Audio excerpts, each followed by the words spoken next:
I'm Mark McAllister outside of Pape Station, which will be the center point for the brand new Ontario line announced today.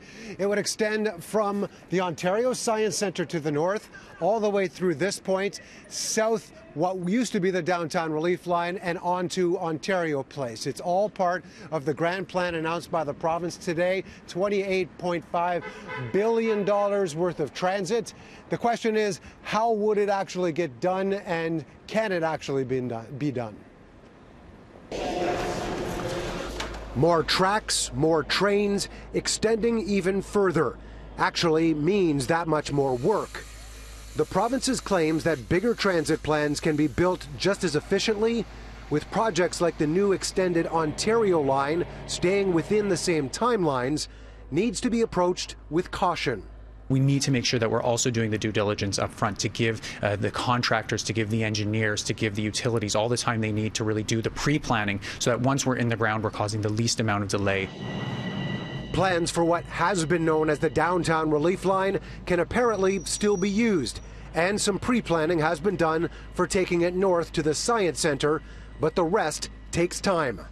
Then the premise that the Ontario line could be what's called a freestanding artery, independent and different from the current subway lines.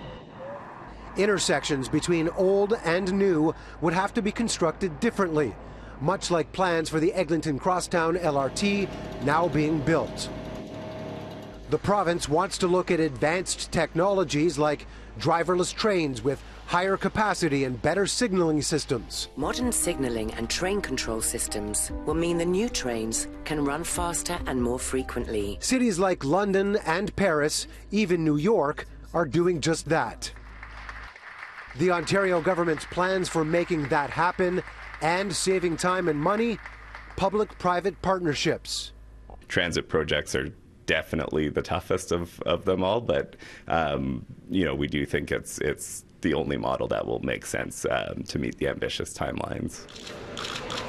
The P3 model can be a way of controlling costs, putting the onus on a developer to get it done. But it's not foolproof. The big question is the funding. The Premier said it can be built for the same cost and twice as long. That is something to raise eyebrows and really scrutinize. That's a recipe for cost overruns. A couple of other points to be made about the extension of what was the downtown relief line, now the Ontario line, to the north from here at Pape Station. One is the diversion from the whole subways approach. There is a portion that would have to go across the Don Valley, and so there's talk of an elevated portion to the line that would have to get across the Don Valley. The other point that needs to be made is how busy the bus routes are north of here as well. The 25 Don Mills route is very busy. Buses are coming and going all the time, so there's bound to be some relief, after all, from all the traffic there.